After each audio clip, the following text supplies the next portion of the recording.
The marble floors of Sultan Hakim's palace gleamed under crystal chandeliers worth more than most people's homes. His footsteps echoed through corridors lined with golden artifacts as he prepared for another day of expanding his empire.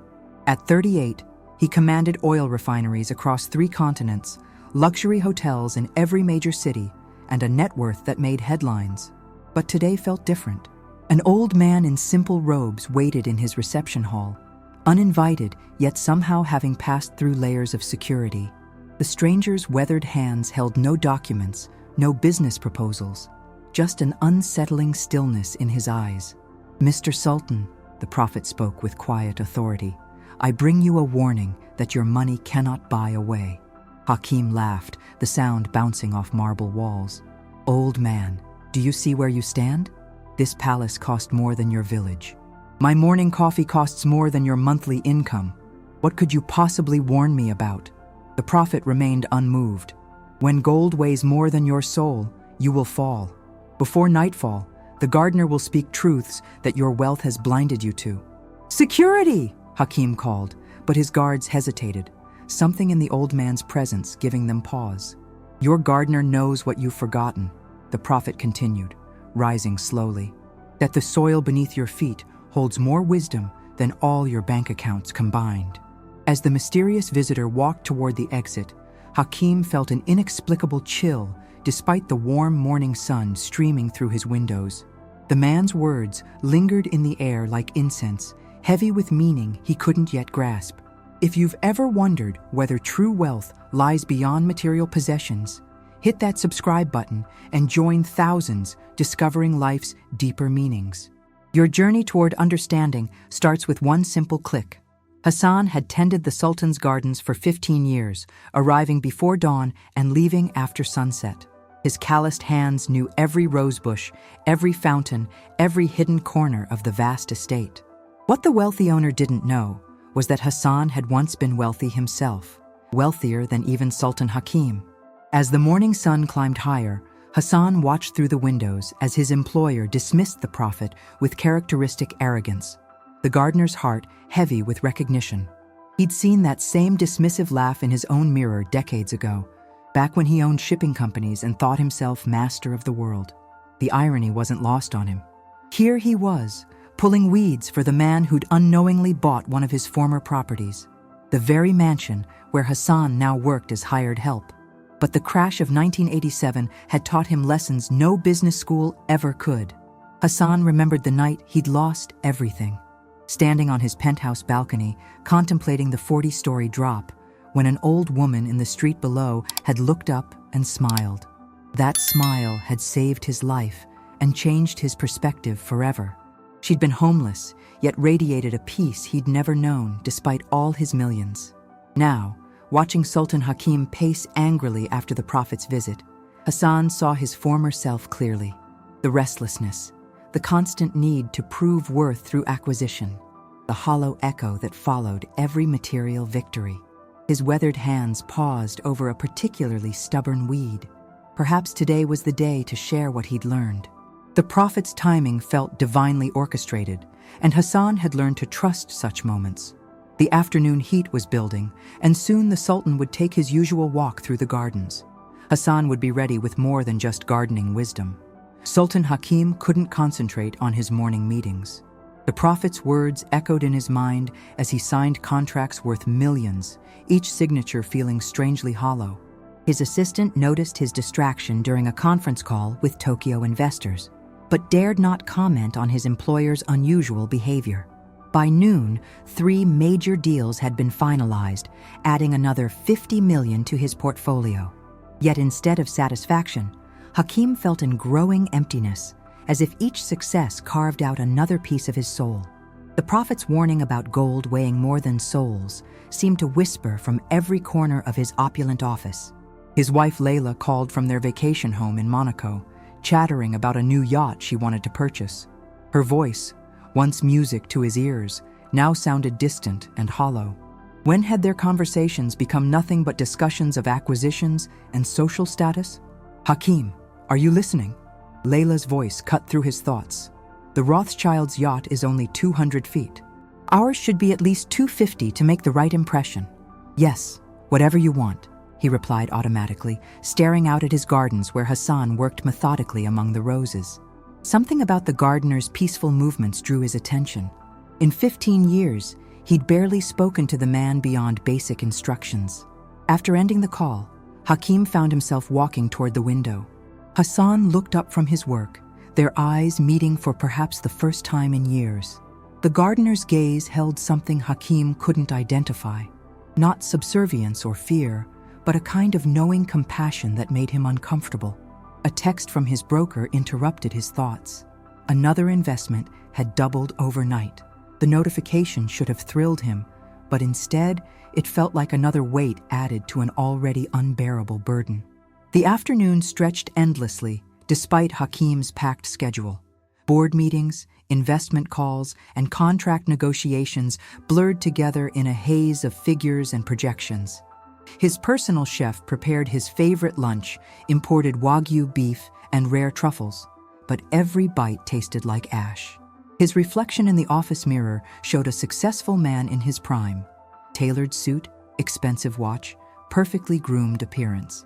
Yet behind his eyes lurked something he'd been avoiding for months, a desperate emptiness that no amount of money seemed to fill. The prophet's words had cracked something inside him, like a stone thrown through pristine glass. When gold weighs more than your soul, you will fall. What did that even mean? He'd built his empire through intelligence, determination, and strategic thinking. His wealth was earned, not inherited, but lately, sleep had become elusive. He'd lie awake in his king-sized bed, surrounded by luxury, feeling more alone than he'd ever imagined possible. Layla slept beside him, but they'd become strangers sharing expensive real estate rather than a life together. His phone buzzed with news alerts, stock markets climbing, oil prices surging, his net worth increasing by the minute. Each notification should have brought satisfaction, but instead felt like another chain binding him to a life that increasingly felt like a beautiful prison. Through his office window, he watched Hassan tend to a section of garden that had been struggling. The older man worked with patient care, speaking softly to the plants as if they were old friends. There was something in his posture, his gentle movements, that spoke of a contentment Hakim had never experienced. The intercom crackled. "Sir, your 3 o'clock appointment is here." Another meeting, another deal, another step further from whatever peace the gardener seemed to possess. Evening approached with unusual heaviness, as if the very air around the mansion had thickened with unspoken truths. Hakim canceled his dinner plans, claiming a headache, though the real ache came from somewhere deeper than his temples. His chef offered to prepare something light, but food held no appeal. Instead, he found himself drawn to his private study, surrounded by awards, photographs with world leaders, and certificates of his various achievements. The wall of success that once filled him with pride now felt like a monument to his isolation. A leather-bound journal sat unopened on his desk, a gift from his late father, who'd built the foundation of their family's wealth through honest labor and simple faith. "Write your thoughts, son," his father had said. "Money talks, but wisdom whispers, and you need to learn to hear the difference." Hakim had never opened the journal. What would he write? That despite owning more than most small countries, he felt bankrupt in ways that mattered. That his marriage had become a business partnership and his friendships were built on mutual financial benefit. The prophet's warning echoed again. Before nightfall, the gardener will speak. Through the study window, he could see Hassan still working, though the sun hung low on the horizon. What could a simple gardener possibly have to say that would matter to someone of his stature? Yet something compelled him to keep watching. Hassan moved with a grace that spoke of inner peace, tending each plant with the kind of attention Hakim had never given to anything that couldn't generate profit. The old man's contentment was visible from 50 yards away, a stark contrast to the restlessness that had consumed Hakim's entire adult life. His hand reached for the journal, then stopped. Perhaps it was time to stop running from whatever truth was trying to surface. The sun painted the sky in shades of amber as Hakim finally stepped outside, drawn by an impulse he couldn't name. His Italian leather shoes clicked against the stone pathway as he approached the gardens where Hassan continued his evening routine. The air smelled of jasmine and fresh earth, scents that seemed foreign despite being part of his own property. Hassan looked up as his employer approached, showing no surprise at this unprecedented visit.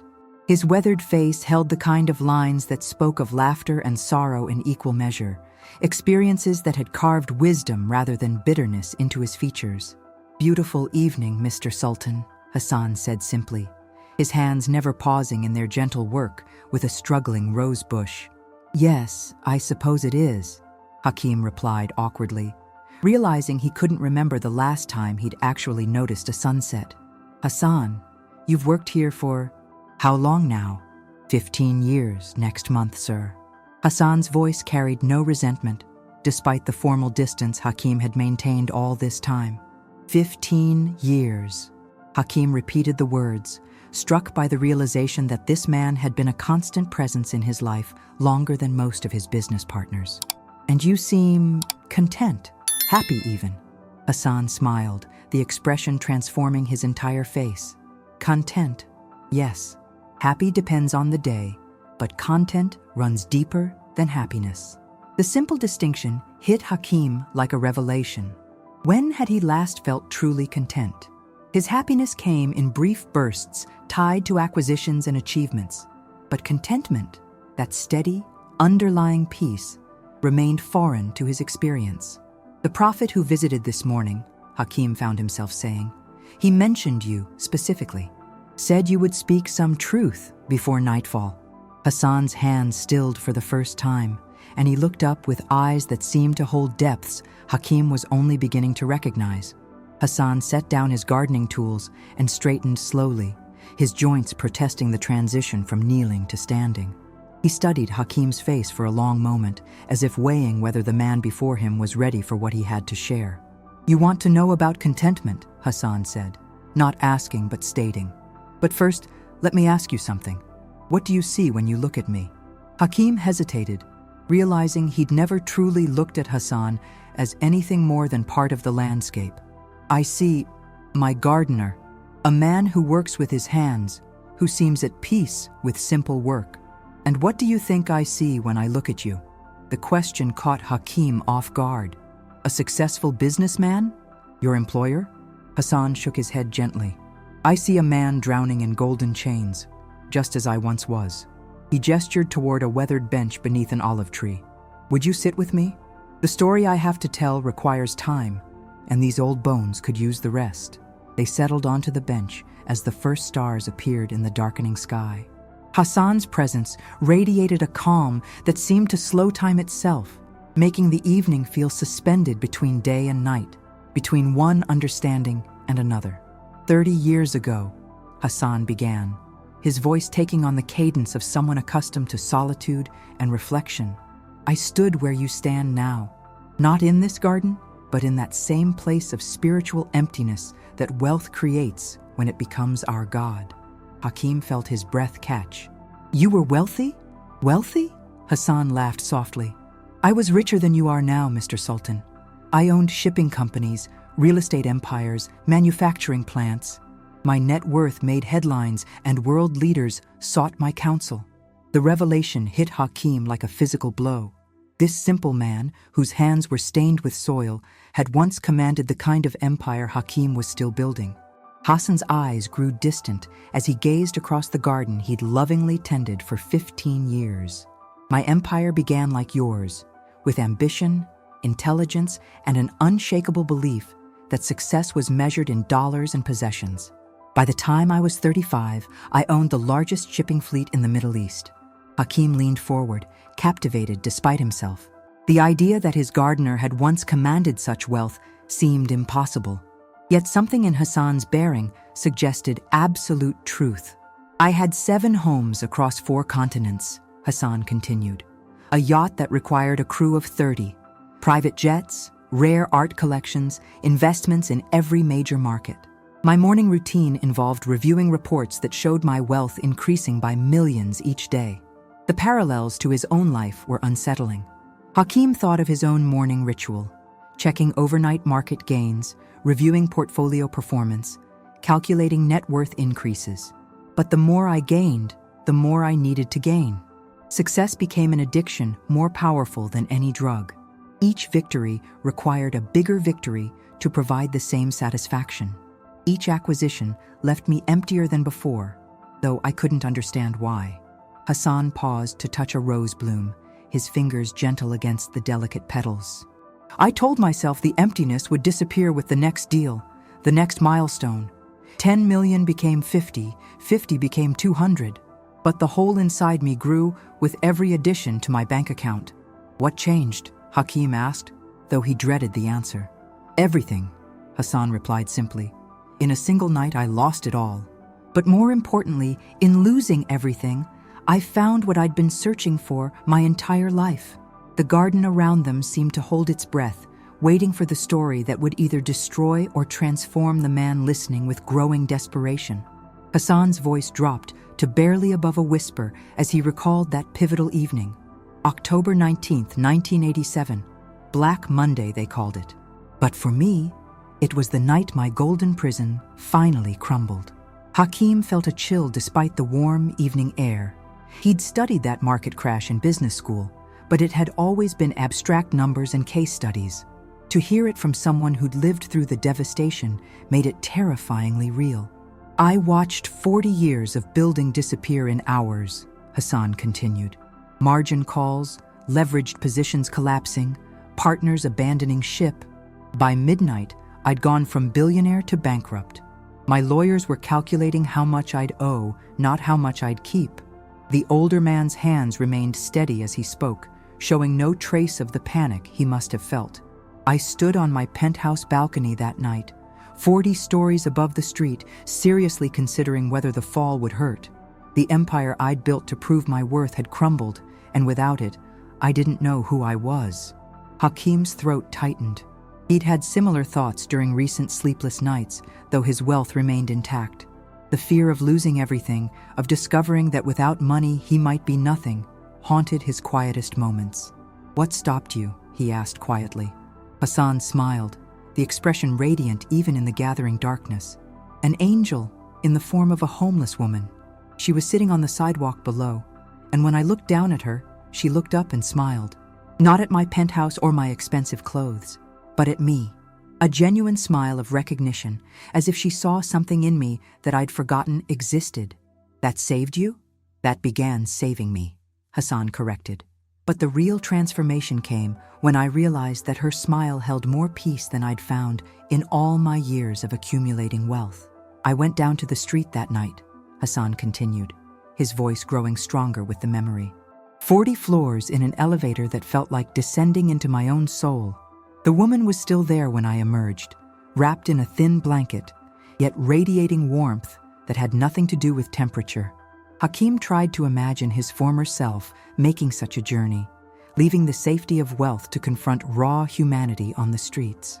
The image felt impossible, yet he found himself hanging on every word.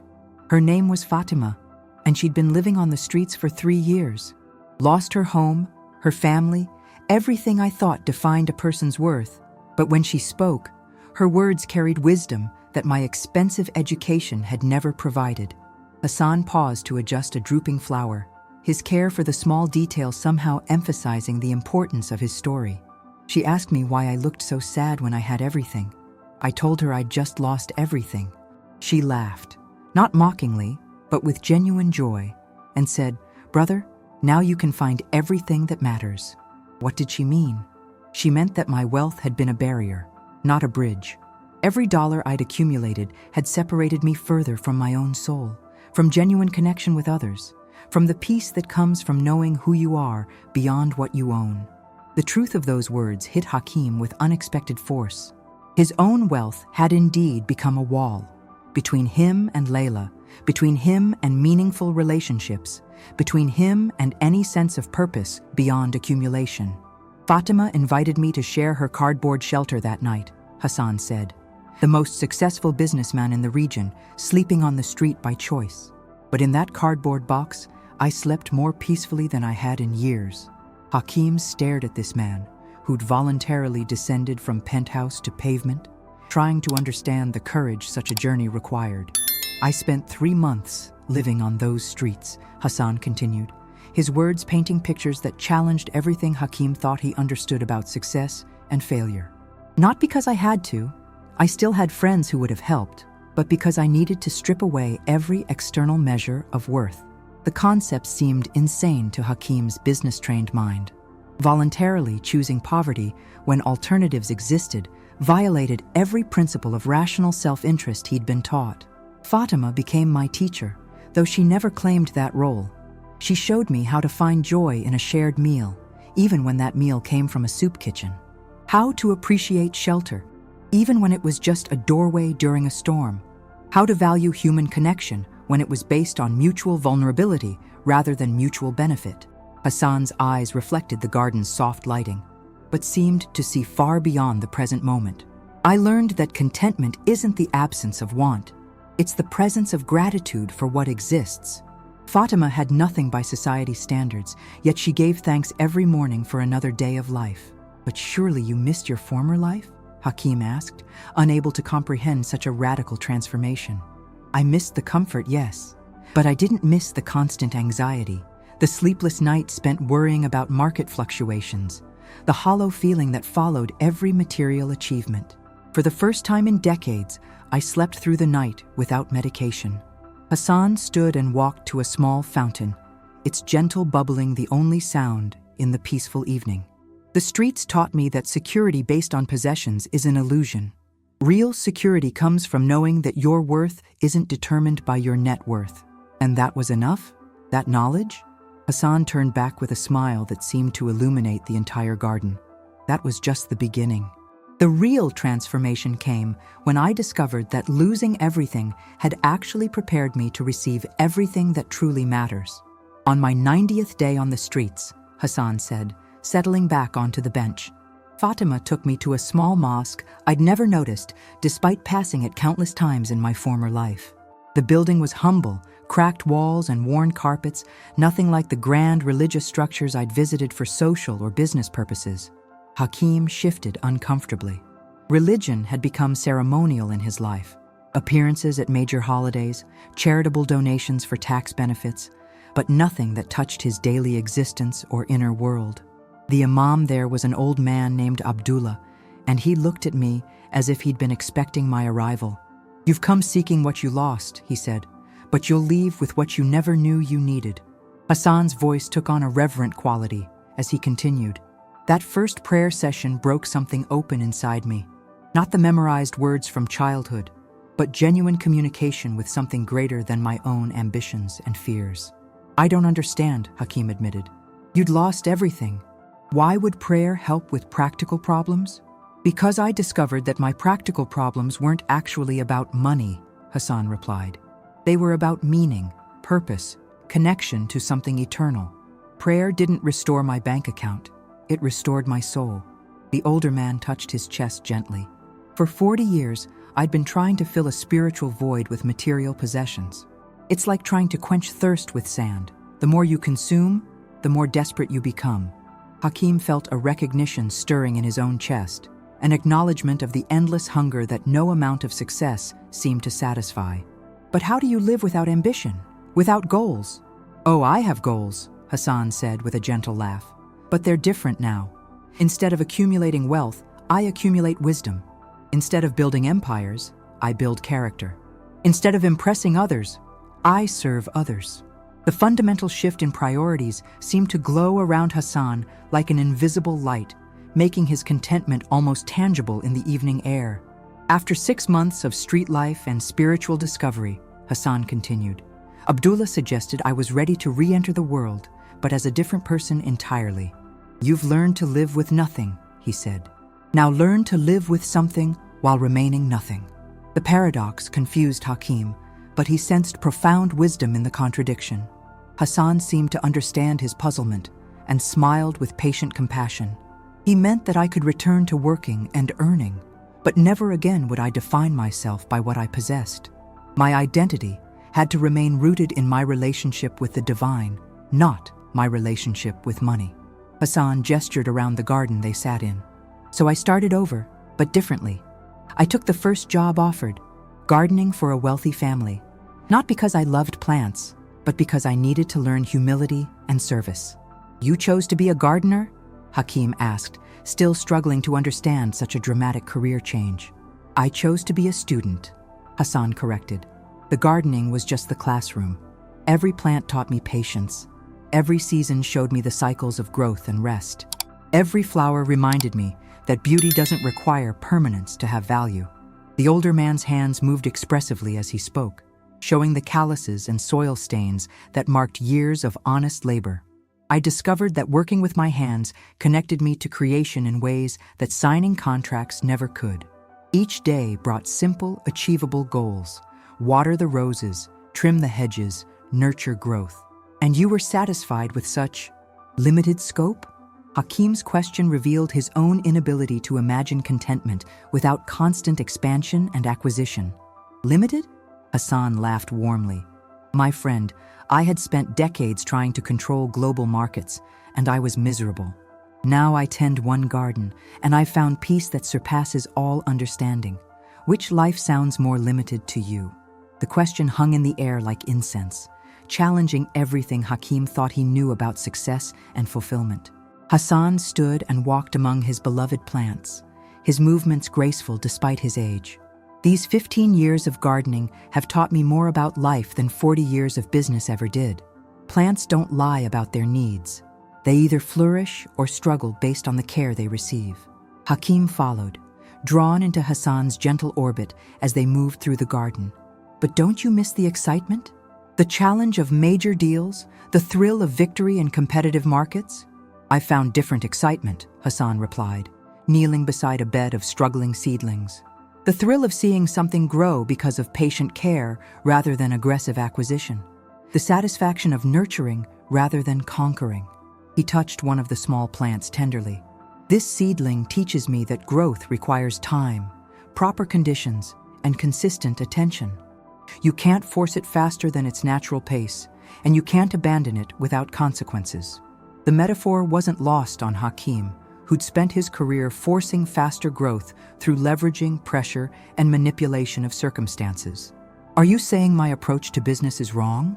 I'm saying your approach to life might be incomplete, Hassan answered gently. Business can be part of a meaningful existence, but when it becomes the entire meaning of existence, we lose ourselves in the process. They paused beside the fountain, its gentle sound creating a peaceful backdrop for increasingly profound conversation.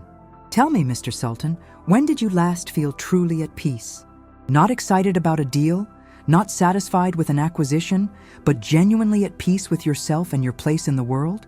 Hakim opened his mouth to answer, then closed it as he realized he couldn't remember such a moment. The recognition hit him like a physical blow. He'd spent so many years chasing the next level of success that he'd never learned to rest in contentment with the present moment. That's what I thought, Hassan said compassionately. And that's why the Prophet's warning matters more than you realize. The garden had grown quiet, except for the gentle sounds of evening. Crickets beginning their chorus, the fountain's steady murmur, leaves rustling in the slight breeze. Hassan led them to a secluded corner where a simple stone bench sat beneath an ancient olive tree. The Prophet who visited you this morning, Hassan began, settling onto the bench with a sigh, was Abdullah, my old teacher from the mosque. He's been watching your journey just as he watched mine 30 years ago. Hakim felt a chill of recognition mixed with disbelief. You knew he was coming? I asked him to come, Hassan admitted. For months, I've watched you through these windows, seeing the same restlessness, the same spiritual hunger that once consumed me. Your success is growing, but so is your emptiness. The truth of those words cut deep. Hakim had thought his inner turmoil was hidden behind his professional facade, but apparently, his gardener had seen through the mask with uncomfortable clarity. Abdullah has a gift for seeing souls rather than circumstances, Hassan continued. When he warned that gold weighs more than your soul, he wasn't speaking metaphorically. Your wealth has become so heavy that it's crushing your spirit. Hassan picked up a handful of soil, letting it run through his fingers. This earth is light, life-giving, fertile. But gold, for all its value, is heavy, lifeless, barren. When we accumulate too much gold, literally or figuratively, we lose our ability to grow. But I've worked so hard for everything I have, Hakim protested, though his voice lacked conviction. And what has that work cost you? Hassan asked quietly. Your peace? Your relationships? Your connection to your own soul? Success that requires you to sacrifice your humanity isn't success at all. It's a beautiful form of spiritual suicide. The harsh truth settled over them like evening shadows, unavoidable and profound. Hakim realized that Hassan's gentle questions were excavating truths he'd been avoiding for years. The Prophet said I would fall, Hakim whispered. What did he mean? Hassan's eyes reflected infinite compassion. That depends entirely on what you choose to do with this moment of recognition. There are two kinds of falling, Hassan explained, his voice taking on the gentle authority of someone who'd experienced both. The fall that destroys and the fall that transforms. I experienced the first, losing everything against my will, being broken by circumstances beyond my control. The evening air seemed to thicken around them as Hassan continued. But you have the opportunity for the second kind, choosing to fall to your knees in surrender before life forces you to your back in defeat. Hakim felt the weight of the choice pressing down on him. You're suggesting I should give up everything I've worked for? Abandon my empire, my lifestyle, my identity? I'm suggesting you examine what those things have given you versus what they've taken from you, Hassan replied. Your empire is vast, but are you happy? Your lifestyle is luxurious, but do you feel alive? Your identity is successful, but do you know who you are beneath the success? The questions hit like arrows finding their target. Hakim's material achievements were undeniable, but his spiritual poverty was becoming equally clear. I don't know how to be anyone else, he admitted quietly. That's the beginning of wisdom, Hassan said with approval. Admitting that the person you've become isn't the person you were meant to be. The soul you buried under layers of ambition is still there, waiting to be rediscovered. Hassan stood and walked to a rose bush that had been struggling when Hakim first approached the garden hours ago. Now, in the soft evening light, new buds were visible among the leaves. This plant was dying because it was planted in the wrong soil, getting the wrong kind of care. We moved it, changed its environment, and now it's beginning to flourish. Are you saying I need to change my entire environment? I'm saying you need to plant your soul in different soil, Hassan replied. Soil that feeds spiritual growth rather than just material accumulation. The question is, are you ready for that kind of transplanting? The metaphor was clear, but the implications were staggering. Everything Hakim had built, everything he'd identified with, would need to be reconsidered. Hassan returned to the bench, moving with the deliberate pace of someone who'd learned that rushing rarely led to lasting solutions. Let me ask you something that might help clarify your choice. If you died tonight, what would people say about your life at your funeral? The question caught Hakim off guard, forcing him to consider his legacy from an angle he'd never explored. They'd say I was successful, that I built a business empire, that I was wealthy. And how would that make you feel, hearing those words from beyond? Hakim sat with the question, imagining the scene Hassan described. The realization that came was both immediate and devastating. Such a eulogy would feel like a summary of a stranger's life, missing everything that might have actually mattered. They wouldn't mention whether I was kind, he said slowly, whether I helped anyone, whether I loved well or lived with integrity. They'd describe my possessions, not my character. Hassan nodded gravely. And that troubles you. It terrifies me, Hakim admitted, the words emerging with surprising force. I've spent 30 years building a legacy that has nothing to do with who I want to be remembered as. The garden around them seemed to pulse with life. Plants growing, flowers blooming, seeds preparing for tomorrow's possibilities. In contrast, Hakim felt static, frozen in patterns that had stopped serving him years ago. There's still time, Hassan said gently. But time is the one resource that even your wealth can't buy more of. Every day you spend living someone else's definition of success is a day you can't reclaim. But how do I start over? I have responsibilities, commitments, people depending on my businesses. Who said anything about starting over? Hassan asked with a slight smile. I said plant your soul in different soil. You can keep your businesses, but change why you run them. Keep your wealth, but transform how you use it. Keep your position, but redefine what it means to be successful. The possibility of transformation without destruction offered hope that Hakim hadn't dared consider. "Tell me about your transformation," Hakim said, leaning forward with genuine curiosity. "How did you change your relationship with success without abandoning all responsibility?" Hassan's eyes lit up with the joy of sharing hard-won wisdom. "After my time on the streets and in the mosque, I realized that the problem wasn't having wealth. It was being owned by wealth. The solution wasn't poverty, but proper stewardship." The distinction resonated deeply with Hakim, who'd never considered the difference between owning possessions and being possessed by them. "I started working as a gar." The morning sun cast long shadows across the estate as Omar made his way to the garden where Hassan worked among the roses.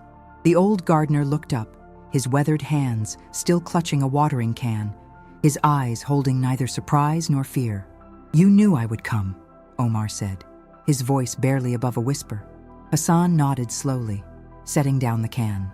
"I have been waiting for this conversation for many years, my son." The word son hung in the air like incense, heavy with meaning Omar wasn't ready to accept. He studied Hassan's face, searching for resemblances he had never noticed before. The shape of the eyes, the curve of the mouth, the way he held his shoulders. "My father died when I was 5, Omar said, his voice shaking. "My mother told me he was a merchant who died in a caravan accident." Hassan's eyes filled with tears. "Your mother, Amira. She was the most beautiful woman in Damascus, and I was just a young man with dreams bigger than my means. When she became pregnant, her family forbade our marriage. They said I was too poor, too common." Omar felt his legs weaken. "So you abandoned us?" "I tried to fight for her, for you, but her father threatened to disown her completely if she married me. At least this way, she would have some support from her family. I thought I was doing what was best." The garden seemed to spin around Omar as 30 years of carefully constructed identity crumbled like ancient walls. Hassan reached into his worn jacket and pulled out a small leather pouch, its surface cracked with age. With trembling fingers, he opened it to reveal a collection of photographs. Omar as a baby, as a toddler taking his first steps, as a young boy on his first day of school. "I watched you from afar," Hassan whispered. "Every milestone, every achievement, when you graduated university, when you started your first business, when you became successful. I was there in the shadows, proud but afraid to approach." Omar stared at the photographs, his vision blurring. "You knew who I was when I hired you? When your assistant called about the gardener position and mentioned your name, I knew it was Providence. I had to see the man my son had become." Hassan's voice broke. "But when I saw your arrogance, your cruelty to those less fortunate, I realized I had failed you in more ways than one." The weight of understanding crashed over Omar like a tidal wave. All his life, he had driven himself to succeed, to prove his worth to a father he thought was dead. Instead, that father had been watching him become everything he shouldn't be. "The woman at the mosque," Omar said suddenly. "You knew her?" Hassan nodded. "She was your mother's closest friend. When Amira died, she promised to pray for you always. She recognized you that day, saw the hardness in your heart, and decided to try what I had been too coward to attempt." The pieces of the puzzle fell into place with devastating clarity. Omar collapsed onto a stone bench, his head in his hands. The empire he had built, the wealth he had accumulated, the respect he had commanded, all of it felt meaningless now. He had spent his life trying to prove himself to a dead man, while the living one had been watching him fail as a human being. "Why didn't you tell me?" Omar's voice was muffled by his hands. "Why let me go on believing a lie?" Hassan sat beside him, maintaining a respectful distance. "What would you have done if the gardener had told you he was your father? Would you have believed me? Would you have welcomed me? Or would you have had me thrown out as a madman seeking your fortune?" The honest answer cut deep, because Omar knew it was true. A week ago, he would have done exactly that. He would have laughed at the absurdity of it, perhaps even had Hassan arrested for fraud. "I wanted to earn the right to call you my son," Hassan continued. "Not through blood, but through proving my love. Every day I worked here, every plant I tended, every insult I endured from you, it was my penance for abandoning you and your mother." Omar looked up at his father. The word felt foreign yet familiar on his mind. Hassan's face was lined with decades of regret, his hands scarred from years of honest labor, his clothes simple but clean. This man had given up any claim to Omar's wealth, content to serve in silence. "The Prophet's warning," Omar said suddenly. "That was you, wasn't it?" Hassan smiled sadly. "Sometimes the truth needs to be spoken in riddles before it can be heard clearly." The two men sat in silence as the morning grew warmer around them. Bees hummed among the flowers Hassan had carefully tended, and somewhere in the distance, the call to prayer echoed across the city. Omar found himself listening to it differently now, hearing not just sound, but invitation. "I don't know how to forgive," Omar admitted. "I don't know how to forgive you, or myself, or even God for letting this happen." Hassan nodded, understanding. "Forgiveness isn't a destination, my son. It's a journey. Some days you'll walk toward it, other days you'll run away from it. But as long as you don't stop trying, you'll eventually arrive." Omar thought about the woman at the mosque, about her quiet dignity in the face of his cruelty. He thought about his servants, his employees, all the people he had treated as less than human. The weight of his actions pressed down on him like stones. "I've been so angry my whole life," he whispered. "Angry at being abandoned, angry at being poor, angry at the world for not giving me what I thought I deserved. And when I finally got everything I wanted, I was still angry." "Anger is just grief wearing a mask," Hassan said gently. "You were grieving the father you never knew, the childhood you never had, the love you thought was denied to you. But love was never denied, Omar. It was just complicated." A butterfly landed on the rose bush beside them, its wings catching the sunlight. Omar watched it with wonder, as if seeing such beauty for the first time. As the day progressed, Hassan showed Omar through the garden with new eyes.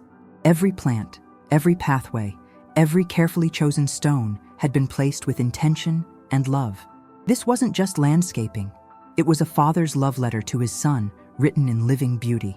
"This section here," Hassan said, pointing to an area where jasmine climbed a wooden trellis, "I planted the day you got married. I couldn't be at your wedding, but I wanted to celebrate somehow." Omar's throat tightened. His marriage had ended in divorce 3 years later, destroyed by his obsession with work and his inability to show vulnerability. "You knew about my marriage? I knew about your divorce too. I planted those white roses there when I heard. White for new beginnings, for the hope that you would find happiness again." They walked to another section where olive trees provided shade over a small meditation area. "And this? The day your mother died. I couldn't attend her funeral. Her family still wouldn't allow it. So I created this space to honor her memory. I come here every evening to pray for her soul and for your well-being." Omar touched the bark of the nearest olive tree, feeling its ancient strength. His mother had died 5 years ago, and he had grieved alone, surrounded by wealth but isolated by his own pride. All this time, his father had been grieving too, creating beauty from sorrow. "The woman at the mosque," Omar said. "What did you ask her to do?" Hassan smiled. "Nothing. I simply told her that my son had lost his way and asked her to pray for him. The rest was her own kindness and God's will."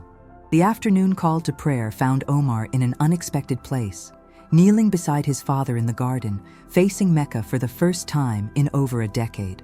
The words came back to him slowly, like a half-remembered song from childhood, and he found tears streaming down his face as he spoke them. When the prayer ended, they remained kneeling in the soft earth, surrounded by the fruits of Hassan's patient labor. "I want to make things right," Omar said, "but I don't know where to start." Hassan placed a gentle hand on his son's shoulder. "Start small. Start with one person, one act of kindness, one moment of humility. The garden teaches us that great beauty comes from tiny seeds given time and care." Omar thought about his business, his employees, his wealth. For the first time, he saw it not as a monument to his own success, but as a tool that could serve others. "Will you help me? Will you teach me how to plant seeds of goodness instead of just accumulating gold?" "I have been waiting my whole life for you to ask that question," Hassan replied, his voice thick with emotion. That evening, Omar made a series of phone calls. He arranged for the woman from the mosque to receive a monthly stipend, not as charity, but as payment for teaching him the most valuable lesson of his life. He called his lawyer to begin restructuring his will, ensuring that his wealth would serve the poor long after he was gone. He reached out to employees he had wronged, beginning the long process of making amends.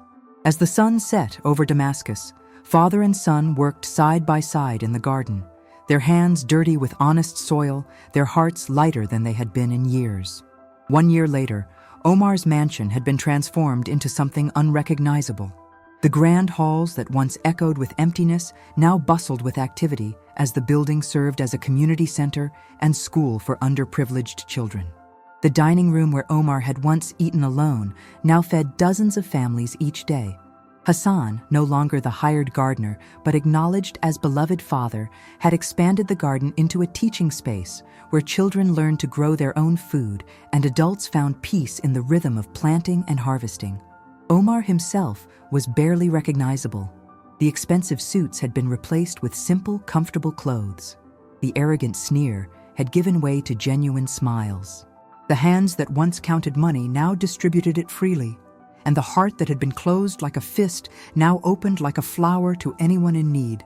Standing in the garden one evening, watching children play among the roses while their parents attended literacy classes in his former ballroom, Omar reflected on the Prophet's warning that had started it all. When gold weighs more than your soul, you will fall. He had indeed fallen from the pedestal of pride into the embrace of humility, from the prison of wealth into the freedom of service. The woman from the mosque visited often now, no longer as a stranger seeking help, but as a cherished friend and advisor. She had become like a grandmother to the children who played in Hassan's garden, and her prayers had been answered in ways she never could have imagined. As the call to prayer echoed across the city, Omar and Hassan stood together, father and son united at last, surrounded by the fruits of their labor and the laughter of children. They had learned that true inheritance isn't measured in gold or property, but in the love we give and the lives we touch. If this story has moved your heart, if you've seen yourself in Omar's journey from pride to humility, I encourage you to share it with someone who needs to hear this message. Comment below about a time when you discovered that the most valuable treasures in life can't be bought with money. And don't forget to subscribe for more stories that remind us what truly matters in this world, because sometimes we all need to remember that faith, family, and service to others are worth more than any fortune we could ever accumulate.